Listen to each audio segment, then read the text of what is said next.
বার্থডেতে নেমন্তন্ন ছিল, হঠাৎ করে কি নেওয়া হবে কিছু বুঝতে পারছিলাম না। আর মেয়ের বান্ধবীর জন্মদিন ছিল, তো বললো যাতে কিছু একটা অর্ডার করে দিতে। খুঁজে খুঁজে খুঁজে খুঁজে অনেক কিছু সিলেক্ট করলাম, তার মধ্যে ওর এই ঘড়িটা পছন্দ হলো। তারপর আসার পরে দেখলাম, আমি ভাবছিলাম জানি না কেমন হবে, অল্প দামে তো 300 টাকার মধ্যে ছিল।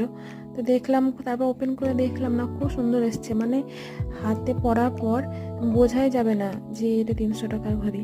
খুব ভালো হয়েছে, ভেবেছিলাম, ভাবতেই পারিনি যে এত সুন্দর আসবে। আসার পর হাতে দিয়ে একটু দেখলাম, মেয়েরও খুব পছন্দ, আমারও পছন্দ, খুব ভালো হয়েছে। কারো যদি পছন্দ হয়ে থাকে কিনতে পারো, খুব ভালো হয়েছে, ফ্লিপকার্ট থেকে নিয়েছি, ভালো হয়েছে।